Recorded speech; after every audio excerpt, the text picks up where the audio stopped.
C'est quoi le sens de cette manifestation aujourd'hui?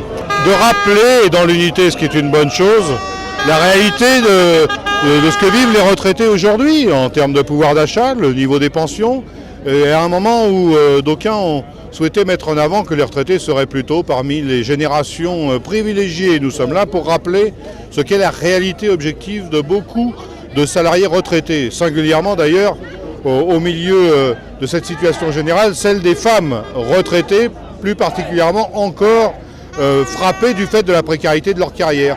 C'est la difficulté d'accéder aux soins, c'est la difficulté de faire face aux dépenses contraintes, qu'il s'agisse du logement, de l'accès aux soins, qu'il s'agisse des transports, l'exigence d'avoir une réponse politique dans le cadre de la sécurité sociale pour faire face à l'espérance de vie croissante, la situation de dépendance. Et nous souhaitons que, au plus tôt, il y ait quelque chose qui se dessine de manière à ne pas laisser chacun être dans une situation où ses revenus vont faire en sorte que ses vieux jours soient assurés dans un cadre vivable, confortable, ou au contraire, selon que l'on a un bas revenu, être confronté à la misère, même après avoir travaillé toute une carrière. Ça veut dire que vous rejetez le système assurantiel pour ce qui est de la dépendance, par exemple? Il est évident pour nous, comme depuis la conception de la sécurité sociale, je dirais, que même avec l'espérance de vie augmentant, il est nécessaire de réfléchir à ce que la sécurité sociale subvienne aux besoins des assurés sociaux depuis le jour de leur naissance jusqu'à leur fin de vie.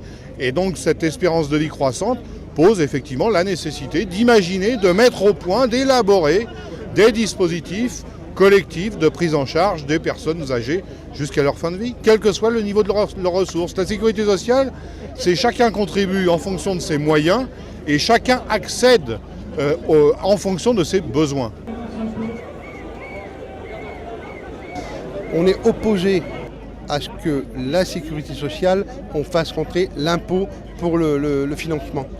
Nous, on reste basé sur des cotisations sociales, salariés, employeurs, et bien sûr en tenant compte de la situation particulière d'aujourd'hui où 21% du budget est financé par la CSG. Mais en tout état de cause, créer un impôt spécifique pour la dépendance, surtout comme par qui il va être payé, c'est-à-dire simplement par les retraités personnes âgées, ça veut dire que la dépendance, c'est les vieux qui vont la payer. Donc ça, on est opposé et nous, on est pour une solidarité intergénérationnelle dans le cadre de la sécurité sociale. Et on pense que les entreprises ont une responsabilité sociale, y compris dans ce dossier sur l'autonomie.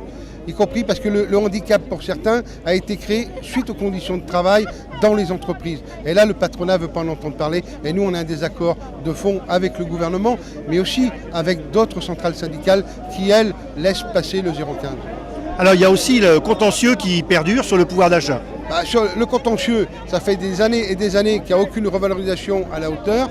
Nous, on demande un rattrapage immédiat sur les retraites de 300 € et après l'ouverture de véritables négociations, justement pour élever par le haut le niveau des pensions, de toutes les pensions, y compris les pensions en particulier des femmes qui ont eu des carrières incomplètes et qui ont été impactées par les 3 réformes sur les retraites.